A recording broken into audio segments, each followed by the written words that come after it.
Hi everyone, this is Brian Hayes and welcome to part 2 in our continuing series of exploring Arthur Smith's famous instrumental for the guitar, Guitar Boogie.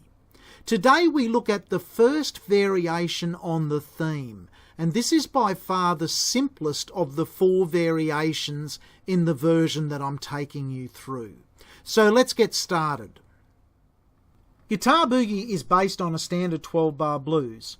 It only has 3 chords in it, E, A7 and B7. And as we learnt in part 1 of the tutorial, when we were playing the melody stuck to where the chord changes occurred. So the tune sort of was based around the note E when the band was playing an E chord. When they moved to an A, the melody moved up and was now based around the A sort of tonality. And then when the band went to B7, you'll remember, the melody was sort of based around that note B. Now the good news is, despite us now varying the melody, learning a variation on the theme, the structure of the song remains constant. That's great news. We've got a solid foundation behind us as we start to step out and expand the melodic concept of this very simple tune. We are in essence taking an improvised solo here, but because Guitar Boogie has been around for so long and so many great players have played it, there are certain structures even in those variations to the theme that have sort of been passed down through the ages and in one way or another have formed part of the standard way people play this song. So let's look at this first variation. Its key feature is what is known as a glissando, which is a slide between notes. So I'll just play it a bit slower for you and you'll see what I'm getting at.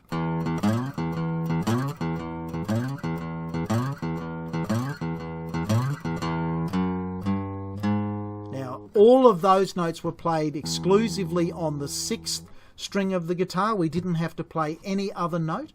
The right hand picking is very much like the melody, very much like that do-da-do that we talked about in part 1, do-da-do-da-do. Well, it's the same picking.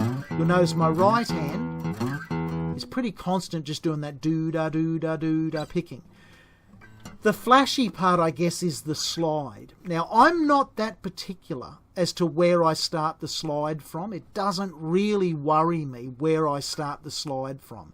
I am particular on the note that I end the slide on.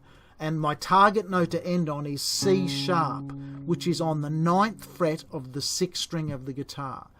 If you notice when I play, I'm sort of starting the glissando from the 6th fret, which is a really ugly note in the key of E. It's an A sharp. It's a really, dissonant note. So you certainly wouldn't go, you wouldn't pick that note and stick on it, but I'm just using it as a starting point somewhere around that fret for the glissando. Because it's that doop, doop sound I'm trying to create.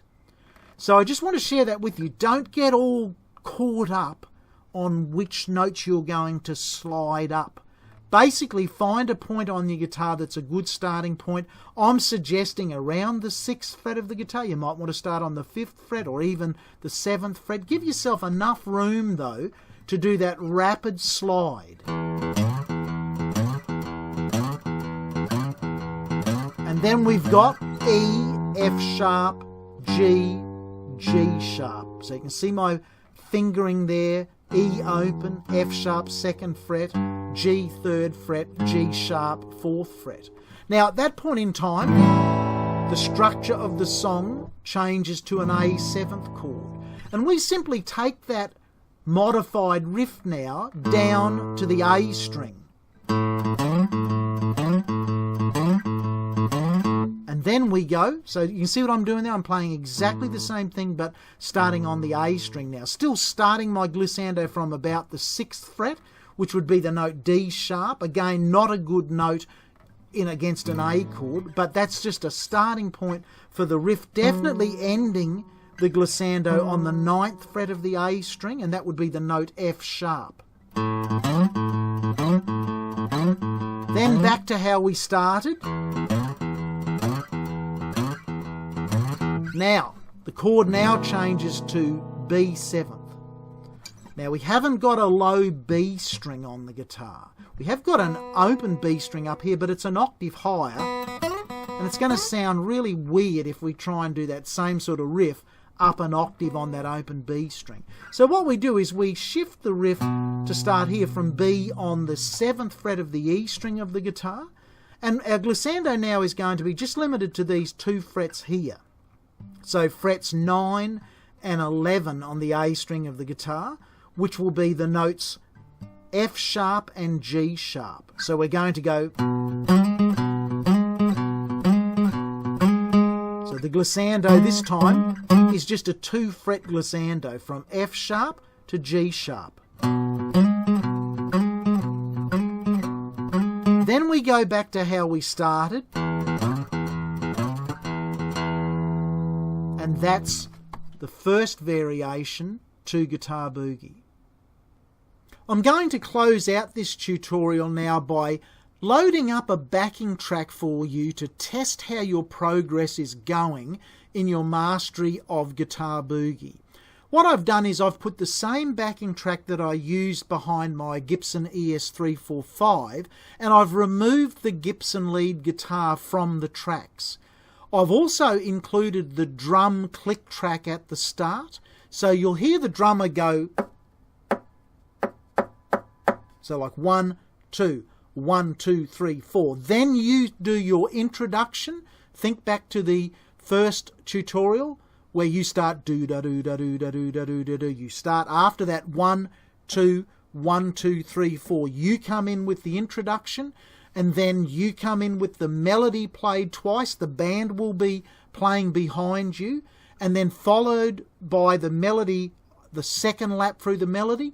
You'll then play the first variation of the melody, which is what we've been through here today in tutorial number 2, part 2. So the backing band will support you through everything we've learnt in parts 1 and 2 of the Guitar Boogie tutorial. I really hope you enjoy putting yourself to the test by playing along with the backing band. As always, keep in touch via my website.